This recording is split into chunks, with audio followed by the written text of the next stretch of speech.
Hello crafters! May nag-PM nga sa akin na client kung gumagawa daw ba ako ng flashcard. Siyempre for the go tayo dyan.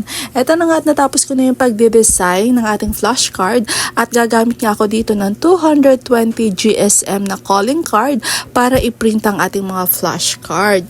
So eto pong flashcard natin is alphabet and numeric. So from A up to Z and then 1 up to 10. So, eto na nga, after kong ma-print yan, ikakat na natin yan. Tatanggalin natin yung mga excess na mga white lines.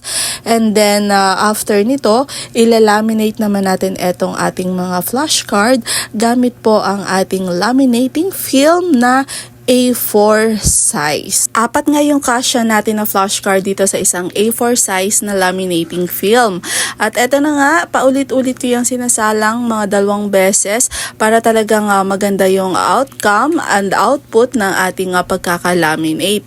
So, eto po is bali 9 na A4 size na laminating film yung nagamit ko dito sa ating alphabet and numeric na A to Z and 1 to 10. So, after nga natin malaminate yan, ikakat naman natin yung mga excess na laminating film para maganda talaga yung maging output nitong ating product. And then, iko-corner punch natin yan para bonggang-bongga talaga. Mas nakakaganda kasi kapag naka-corner punch ang ating mga ginawang output or product. And eto na nga yung ating finished product. Grabe, sobrang ganda ng ating mga flashcard.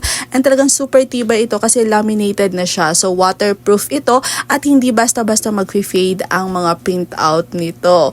So, ang mga gamit po na ginamit ko dito ay ilalagay ko na lang sa comment section. If ever na gusto nyo pong mag-avail nito, pwede rin po kayong mag-message sa akin. So, ayan, napakaganda, napaka-colorful at talagang matututo ang inyong mga kiddos dito na magbasa ng alphabets and also magbilang ng mga numbers. So, kung kayo po ay may questions and gusto mag-order at mag-purchase nito, mag-comment and mag-message lang. Thank you!